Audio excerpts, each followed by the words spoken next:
Welcome to this afternoon's session. I finally, having been locked in this room for about 6 hours, I get to sit down at least. So that's progress.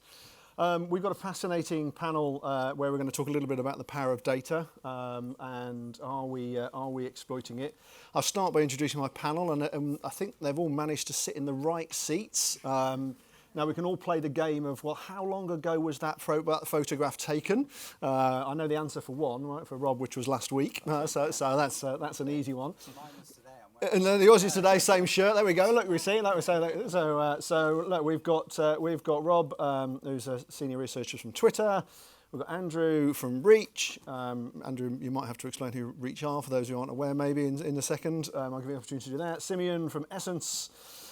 David from Wavemaker, and Shashmita from Kantar. So thank you and welcome. So we've heard a lot today already around some of the challenges around data, around marketing, around the connections, around the consistency or lack thereof of measurement, about measuring earned versus paid. So there's been quite a lot of discussions, some of which I know you've heard, some of which you haven't. And I just picked a couple of things out that I thought would be an interesting place to start, right? In that, you know, we hear lots about this being the golden age of data and, you know, a massive opportunity. I don't want to hear about another data lake as long as I live.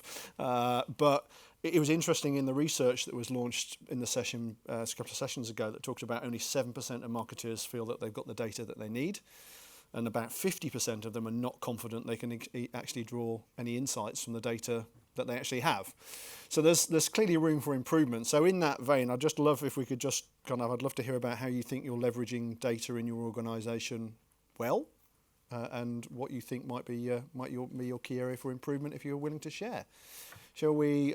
So let's start simple, shall we? And we'll go this way rather than jump around. I won't have to remember then. So Rob. I thought you were going to say simple in that Twitter's data is simple. It's definitely not the case. I think we are very good on the advertising side of it because that obviously is a core part of our business and you know, what keeps us afloat. The thing that surprised me when I first joined Twitter was how ad hoc our approach to data is in every other regard. So you would imagine as a tech company, you know, which is all founded on data and everything we're doing is related to that there'd be this nice clean data warehouse with a map between where different things sit and you know where to go or at least who to ask for. In my first week, I just got told, nope, that's not how it works at all. It's not that at all. If you're doing a project that involves some sort of new piece of data or a bespoke piece of data, you will spend a lot of your time just trying to work out where it is, who has access to it, what permissions you have to get in order to access it, and then you find out that actually got deleted 2 months ago by an engineer. So that's where we struggle and hopefully where we can improve. Very good. The engineers.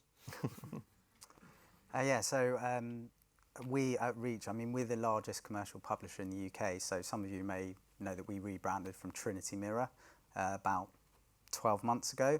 I think that we are leveraging data pretty well, particularly from an editorial perspective. I mean, you know, we've got huge amounts of data coming into the business. We run 70 websites. We reach 40 million adults a month. It's impossible to see the growth that we've experienced without using data to leverage that. I mean, we're at 500 million page views a month. And I think editorially we are getting better and more sophisticated in how we use that data to identify editorial opportunities for growth. But it is, for many journalists, a guide. You know, they still like to go very much on instinct. So it's kind of advisory rather than, you know, yes, that's done that, let's do this. I think commercially, again, given the size of our audience, data-wise, we're very focused on that and we're working very hard in that area. And, you know, we're seeing huge growth in kind of PMP in terms of 300% year-on-year growth. So I think we are leveraging it quite well, but obviously, you know, there's always room for improvement. Thank you. I guess the Essence is probably amongst media agencies. I mean, its reputation is for being very analytical and data-led, and you know, having been at lots of media agencies, I think that's probably true. I think the way that the big difference in terms of how we use data is very much around the way in which experimentation is driven into the nature of the business, and I think that has a couple of important corollaries really, which is one is it's not just analysts. If you're in a business of experimentation and testing things all the time, there's a lot of intent about measurements that needs to be felt throughout the whole organisation. And actually, I think that one of the things that means is that culturally, everybody thinks that it's important to measure stuff, and that's kind of comes from our performance credentials. So on the face of it, you go, and we do lots of machine learning, and all of that kind of stuff is second nature to us. The interesting place where I think that we are probably with lots of other people learning about how to do it differently is how to apply some of those mindsets to the strategic way of thinking. And I think across the whole agency world and marketing world is that we've been very good, or better, not very good, better at applying data to more tactical problems, but pretty poor about applying it to strategic things. And I think that's partly because we put the emphasis on data, and actually it isn't about data. Strategic thinking is about models, and almost I picked up on that stat from earlier on, which is 7% of people thought they had enough data. I thought, who are they? These are people who don't believe in data at all. They probably also answered, I don't care about data later on in the question. Because for me, the whole point is that in marketing, we will never have enough data. It is, and a lot of the industry is geared up to collecting and connecting in some sort of obsessive manner. And I think the truth around applying data to strategy is to shift the emphasis from data to thinking holistically around models. And it's a big change.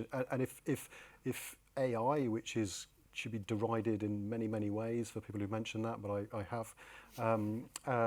I think if there's one good thing that it's coming out of that, is it's getting people to think about application of data to problems. And also often if you even try it a little bit, the fact that you go, oh my God, we've hardly got any data. On this important question, what should we do at Christmas? No data, because Christmas is unique, our brand is unique, etc., etc. And I think that the way that we're trying to change the way that we think about it is in that space is to recognise those kind of realities. I missed the 7% gig, but did very much enjoy the Uncomfortable Sources of Growth session on the main stage at lunchtime. And one of the key tenets of that is the opportunity to think of growth on a much more humanised scale. And I think one of the things that we have been guilty of as practitioners in data is making data the hero of this stuff. And I don't know whether it's on the latest version of the agenda, but the original version of the agenda for this session referenced again data as the new oil. Well, apologies to anyone from Shell in the audience, but the last time I checked, oil in culture is dirty, it's made of very few people, insanely rich, and it's destroying the planet. And innovation in data innovation in oil equals fracking, which is just making things worse. And you don't have to go too far from that, and it's the preserve of engineers. And you don't have to go too far from that to go, do you know what, it stacks up quite well as a parallel for data, but not in a way that is remotely helpful. And I think we probably need to look for parallels to data that are much more engaging and much more on a human scale. And one of the things that we're playing with is what happens if you think of data not as oil but as cuisine. Because when you go to a restaurant or just look at the ads that McDonald's do, and you'll find that there is very positive promotion, discussion, genuine corporate attention on the sustainability of the ingredients, the secrets and the traditions that are handed down in recipes, the excellence that is applied to the craft, the joy of presentation.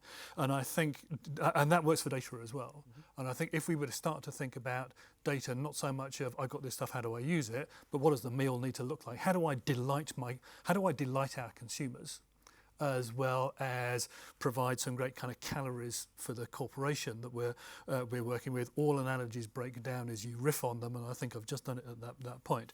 Actually, what you get is something that feels much more human scale, okay. And it almost literally kind of creates appetite for how might I use this? What's the model that I want data to be the servant of? We'll never have enough data, and that's because we don't really know how it is we want to use it. And to that extent, you might as well ask not, are we using kind of data well as, are we using air well? Well, you kind of go, well, I don't really know, because it's in everything. And there are some days when I'm probably using my oxygen quite well, and other days when I'm not. And that's certainly the case with data. I don't think any of us expected ever that GDPR would be a really good thing for us as practitioners, but I think it really has, because what it's forcing us to do is to go, actually, what's permissible, not in a legal or technical sense, but what's permissible on a basis of reason with the population, with people at large. What's acceptable to me? And that, I think, is moving us to a world where we are no longer thinking of the application data either as an optimization problem, where I'm going to get only the people that I know will respond if only I kind of hit them over the head with this 15th retargeting, because that's the thing that I've proven will tip them into completing on that basket sale. Nor is it about, well, I'm just going to get rid of the 50% of people that are never going to respond, and that way I automatically get a 20% kind of kick to the ROI. But what do I do in the bit in the middle? How do I be much more sensitive to the context that there is and kind of reach and Twitter platform? So the imagery that I'm showing, the particular exemplar of how this proposition might play in a kind of family versus non-family, if you're in a city versus if you're on a beach, all of those kinds of sort of subtleties for which there are a multitude of kind of data signals that are usable. They're non-threatening, and they lift the communications into something that has resonance, which means that people will respond. Thank you. As a data scientist in Cantor, I think I'm spoiled for choices that we have in data, because it's not just that, okay, we have this huge data set and do something with it. We have census level data, big data, and then we also have data from a well-managed panel which is recruited to represent the market. And that's the panel that, as you said, has geographical information, has demographic information, and it's the panel that gives us viewing to editorial content, let's say, on a daily basis. And yes, I think we are very well leveraging the data that we have. It's basically, one, data gives us the granularity, gives us the accuracy, gives us the volume across the country, and we know that this is reliable. One data set gives us the demographic information. It's very detailed. We know household composition, we know how many people in the household, so we can make inferences about reach, about viewers per view, and all the metrics that are important to us to deliver a reliable currency data set to the market. And yes, of course, that's not the final, we still haven't reached the final step. We will always keep on working towards it. There will always be new data sources that will be available, and we will have to try different techniques to make good sense of the data. And yes, it's continuing, and we're doing well. Nice. I mean, that prompts. There's a lot of thoughts. I mean, one thought is obviously I hope my Shell client isn't in the room. But apart from that thought, I wonder where. I wonder what you think. What's the missing piece of the jigsaw? I mean, Simeon used to talk about this change from data to models and modelling. Mm-hmm. Is that the thing that you think is going to unlock the power of? No, I think it depends. I think it really depends on for what use. I think in the strategic area, I think for sure that's what it is. I think that's why we're still. If you look at what we commonly do in terms of how we evaluate strategies, it is pretty much what we've always done.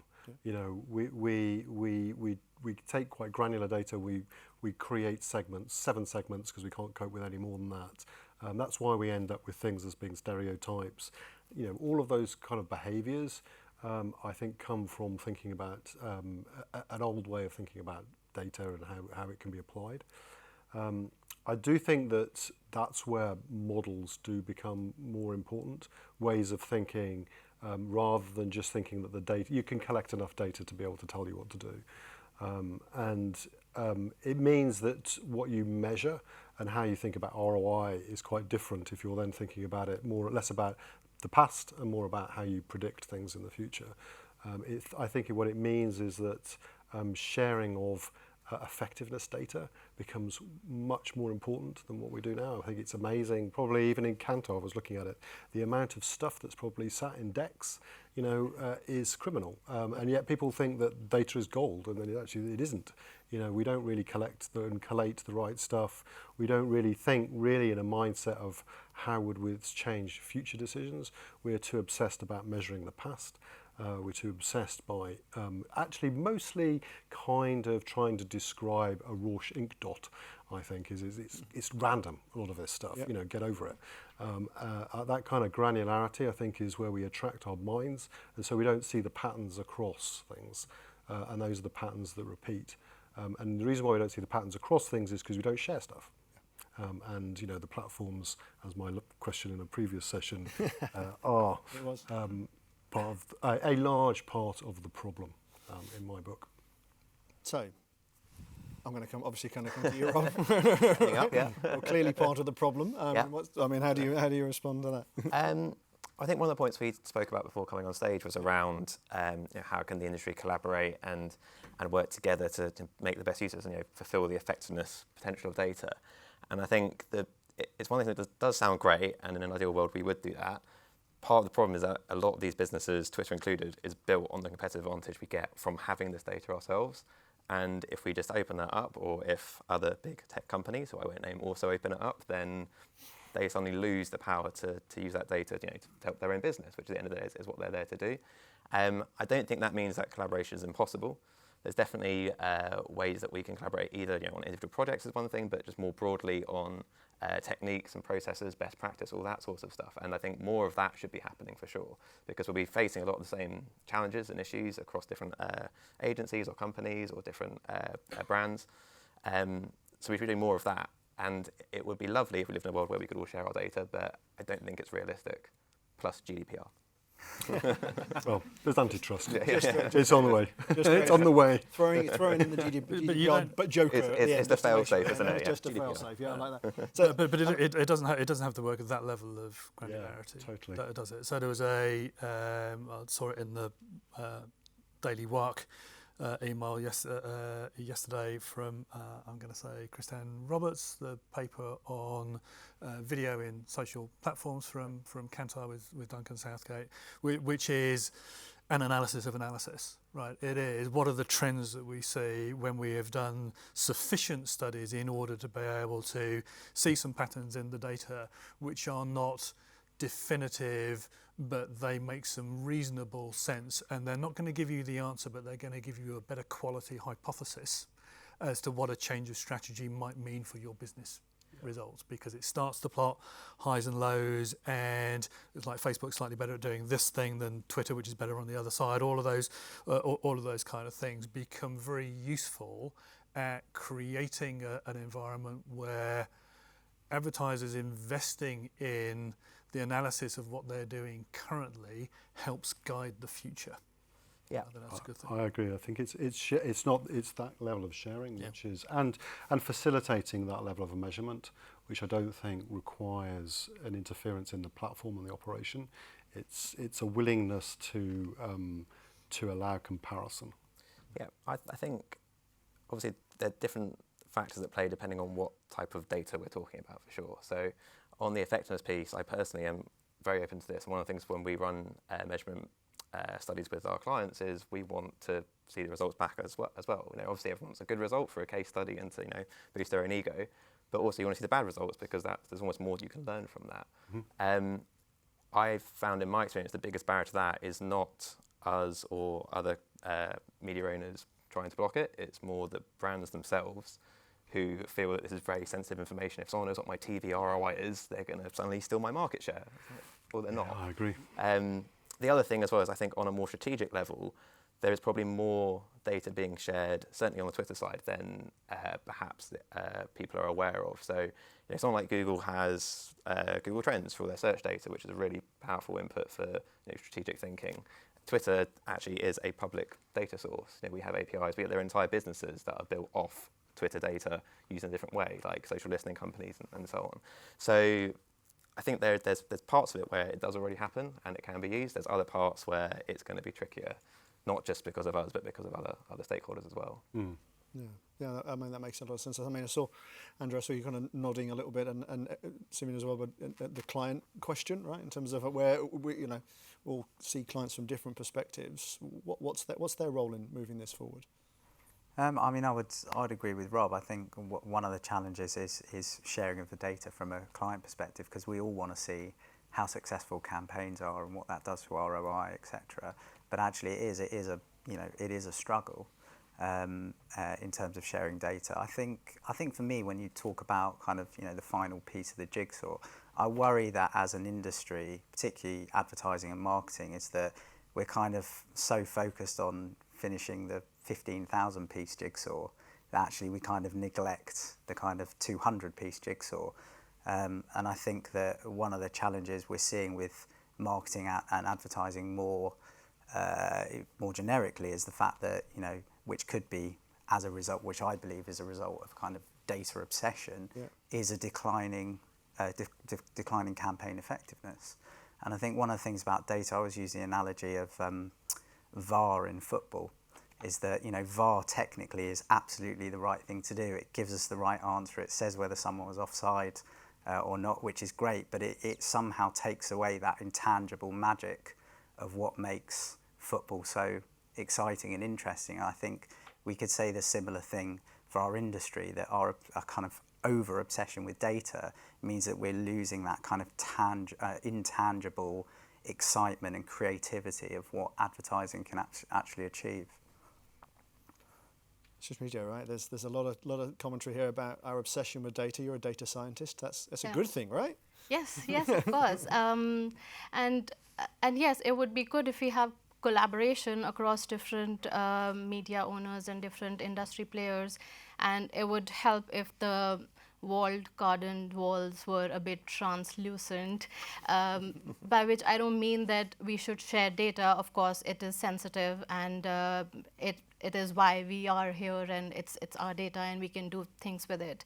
But we could maybe start by just having basic standard definitions that we agree amongst each other, so that any comparison that we do does make sense. For example, if let's say we have one player saying my reach is 1,000 people, and another one with a reach of, let's say, 3,000.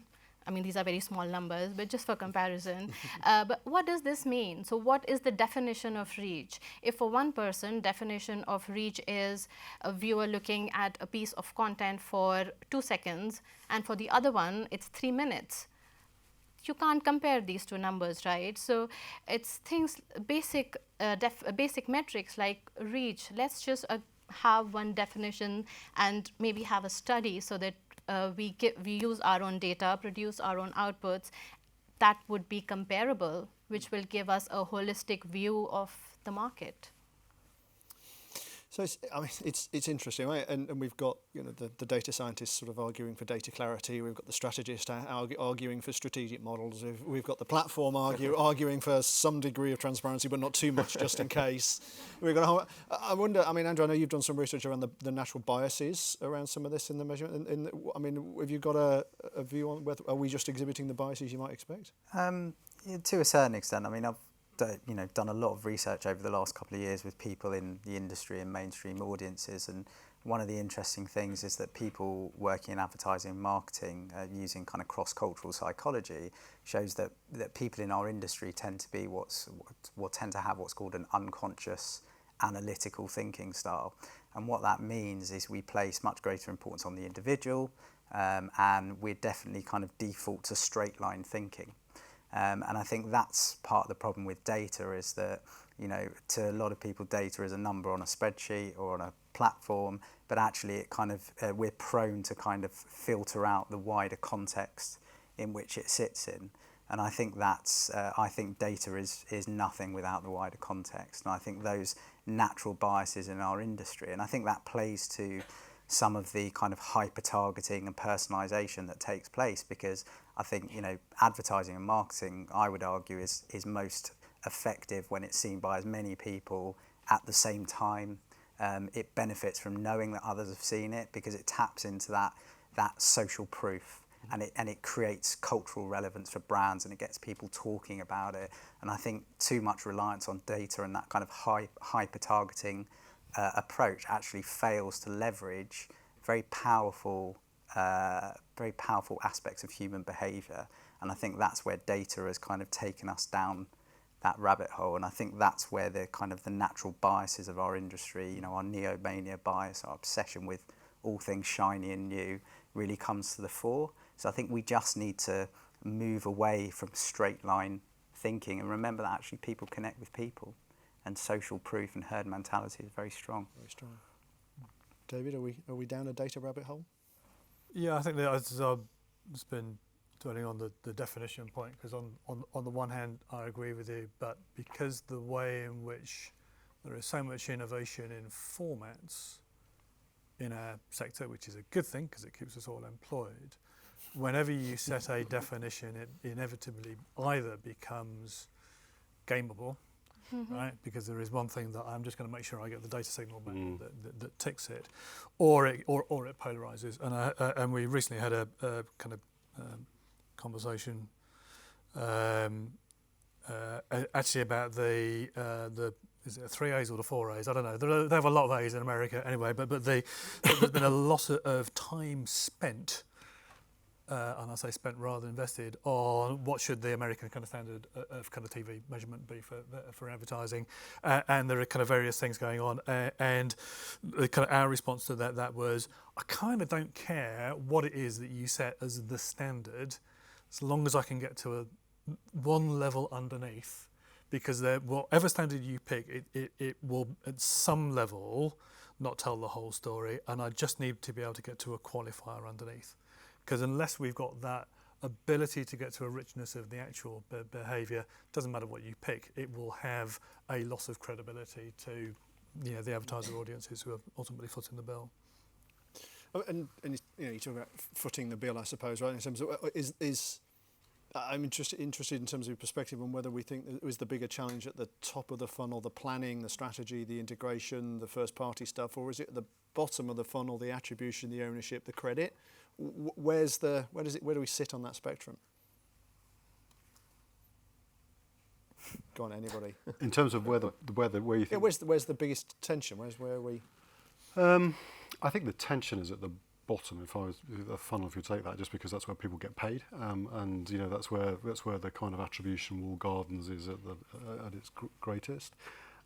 As I said before, I think the actual impact that we should be focusing on is higher up, because we, just riffing off your point about mental models in the agency world, which has never been any different. I mean, you kind of, I feel like 'twas ever thus on a lot of that stuff, and hence why the industry used to talk about diagonal thinkers to get away from that.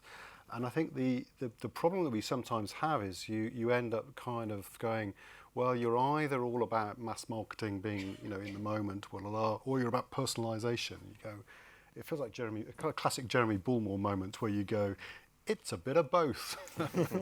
And you go, well, yeah, and so how much of both? And that's why the strategy thing is what's our tools for working out how much of both? And actually it turns out not much. And our ways of thinking about how to mix stuff is where I think is the piece we need to be at, because it's easy to experiment and prove things at the tactical end, but it's pretty difficult to figure out, at the other end about how you mix it. And I think that's where our ways of thinking tend to encourage us into, you either believe in lots of rational data stuff, or you're kind of a free thinker, and you go, well, what happens if a bit of both? Diagonal thinkers and all that. And you go, well, you're kind of lost in that model. And I think that's why this ways of then saying, how do we appreciate the differences in people, and how do we then figure out what's the right way to do when we've got many more ways of doing stuff, and that's what's basically showing us the problems we've always had, but we could never do it. We never had the chance of personalisation in the 1990s. Otherwise, we'd have been having the same debate, I dare say. I did buy the Broadvision platform in 1998 on the basis of personalisation. It couldn't deliver it, but anyway. But I would argue I agree with that, and I think that's partly driven by the kind of data has helped to kind of fuel a short-term approach in business. And if you're speaking to a finance director or CMO, it's about what are my short-term results.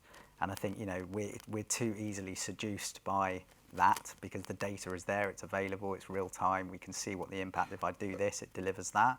And I think it's the pendulum has swung too much that way to a certain extent. I just don't buy that, actually, to be honest. I really don't think it is true that we are focused more on the short term than we ever were. I think we're always focused on the short term and long term. It's always been an issue. We've always talked about it. I think the reason why we don't do it probably is more to do with behavioural reasons, which is hard to stick to long term thinking. But actually, if you look at the way that businesses are funded, and I think it was in the last session actually, that people who actually think long term are more rewarded by the stock market than actually they have been ever before. In fact, I think it was saying after 2005 or something. So you go, actually, brands are kind of more valuable now. They're more rewarded in terms of long-term thinking. Businesses, there's more examples of businesses that are backed on long-term cycles, and that people like Heinz get quickly punished. So But there's also lots of data from, say, Field and Binet and work like that, which shows that campaigns are increasingly becoming a move to kind of short-term over long-term. So there is counter evidence.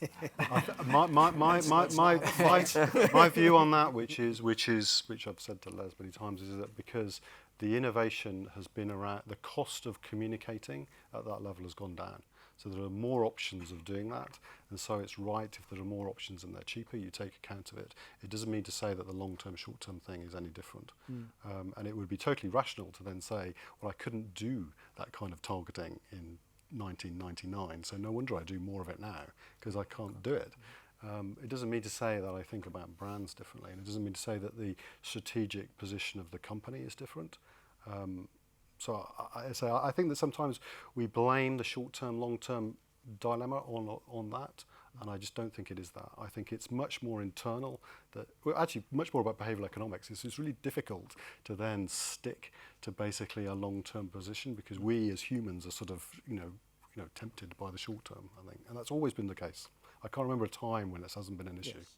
I used to run the Futures company, as you know, and we would often talk about human beings tend to massively overestimate the short-term impact and massively underestimate the long-term consequence, right? And that's just the nature of how we think and behave most of the time.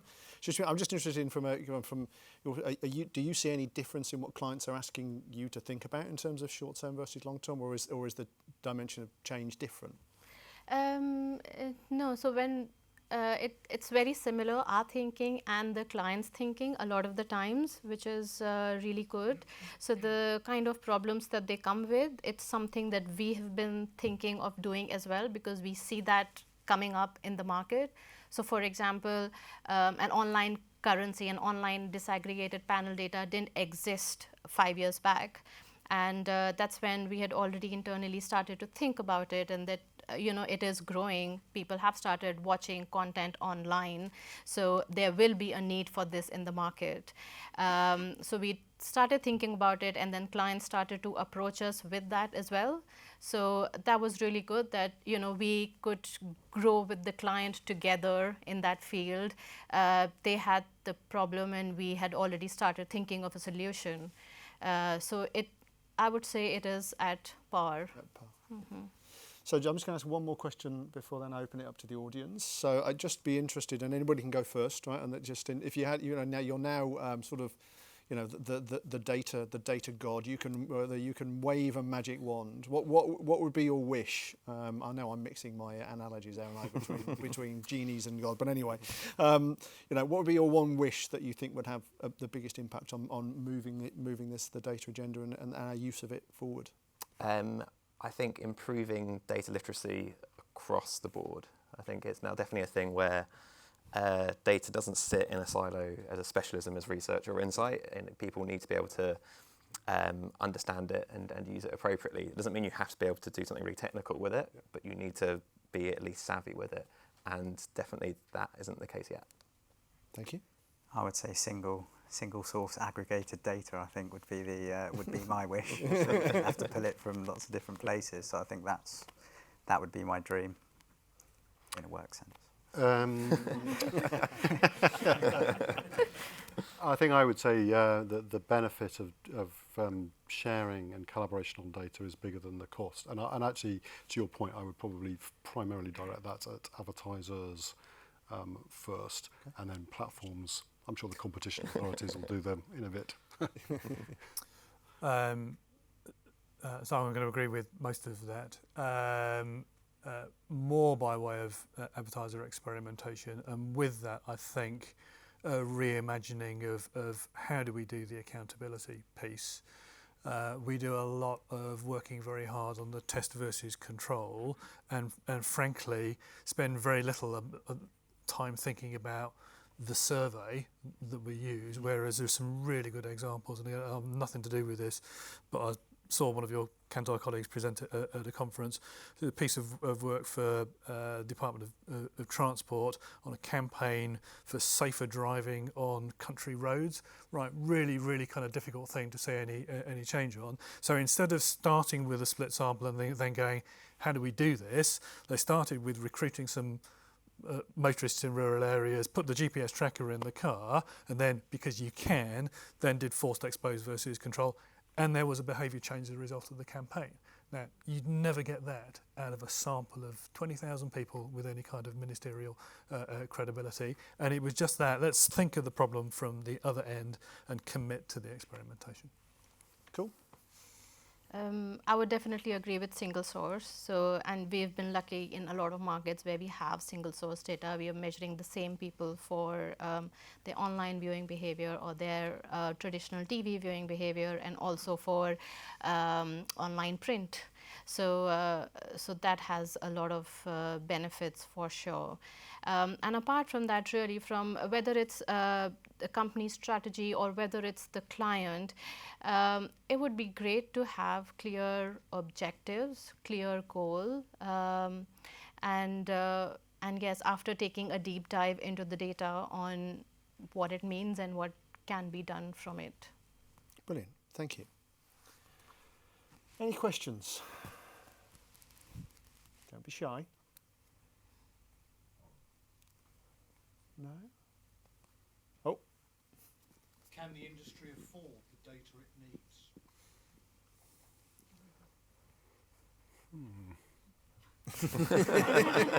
That's a good question. Yeah, well, funnily enough, I think in the way that you're probably meaning that is no, and I think the idea, we've been, again, I feel as though we've been here as well in the past, is we try to create single source exposure panels, and they become incredibly expensive very quickly. We certainly can't do it without us all chipping in together, and maybe that just comes back to the collaboration point at some point, which is we need to have a collective understanding that our amount of ignorance is way bigger than the data that we have. And actually, for an industry that spends whatever it is, the GDP of Switzerland every year, in a way, relative to the popular opinion that you see on, around Facebook and all that sort of stuff about how we're Svengali-like, being able to manipulate people, actually we kind of don't know much about how advertising works. It's sort of surprising about the amount of ignorance of it, and I think that the data, the cost, actually the coordination, the analytical skill sets we need to get mean that we and our industry bodies need to focus on getting collaboration sorted. It's interesting you say that, because when I mentioned we have a single source panel, it was in a country where the online JIC, the TV JIC, and the print JIC, all of them came together, invested in that panel, and we were able to have that single source. So yeah. So, any other questions from the audience? In the world of sharing first-party client data, how happy are they to share that going forward? Discussed. But I think that's kind of comes up to what Fletcher was saying earlier on, is they don't need to share the first-party data. It's more about sharing some of the patterns that you find within it. So I think the way in which data sharing can occur is can be much more nuanced than just saying, oh, let's all chuck it into one big bucket. because I don't think that people will do that, because data's got many other uses. So if I'm using this for advertising effectiveness, that's fine. You can share around that, and that could be run by research companies or whatever else to say we have a collective understanding about better understanding about how things work. Sharing data which basically is used for other operational business reasons, I don't think is always necessitated by understanding and sharing patterns about how things work. And I think that's where we need to be more sophisticated about it. Yeah, and I think that a lot of the time that only works one way. So, you know, as a media owner, we'll get lots of requests from advertisers say, you know, what do you see in your data? What do you see in your, you know, your editorial? What trends are you seeing? But it doesn't really work. It's not really a conversation that happens the other way round, which actually is, you know, could be really beneficial in terms of how we respond to briefs, how we set up effectiveness, etc. So I think that dynamic is still in place, that it's very much one way. Yeah, I agree completely with that, because we have that on the side of, we have lots of data at Twitter which people use to inform their campaigns, and we get lots of requests that way. And then, yeah, we get very little insight to most of our clients' businesses, which we could actually then use to give a better answer to those questions. And then, like we've mentioned already on the measurement piece, they ask for our data, their data, so that they can measure their campaign effectiveness, and then don't tell us how we've done. And we can't really help them do it better without that. My answer is actually different to that, maybe because it's not campaign data, but that's viewing behavior, so demographic information. And we have already started to talk to one of the clients to use their first party data, and we'll be doing that very soon. But that's basically census level data and broadcasters' own data that we'll be using to enhance our current solutions. Thank you. Gail, final question? A couple of you actually have talked about a sort of dichotomy of so slight ignorance around both what data is available and also the value of data. Do you think that's what's driving the fact that, for example, what you're describing with Twitter data, that you're sharing data, or, you know, not Trinity Mirror, sorry, you're called Reach, you're sharing data, but you're not getting, you know, you're not getting a kickback essentially of knowing.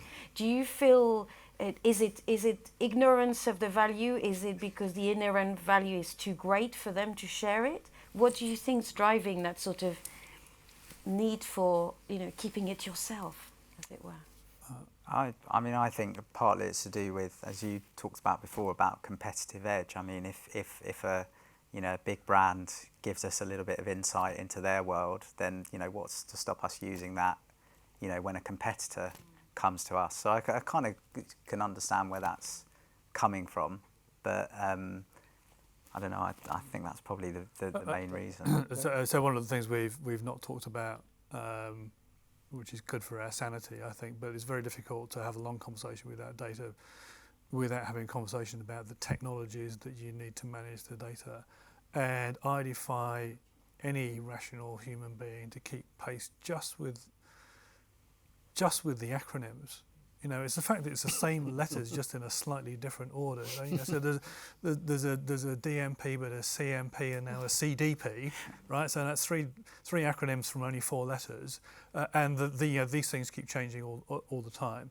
So part of the challenge, and again back to my first point, in the how do we humanise this stuff, is how do we help advertisers stay calm, think about what the potential applications of these things are, and make both the data and the technology subservient to what it is you're trying to achieve. And then the conversation about, is it in my interests on balance to be able to share this insight or share that data, actually becomes a business choice, rather than something that you need the lawyer and the CTO and the digital lead all to kind of get around a table and tell you what the answer is because you don't understand the conversation. Okay. Thank you.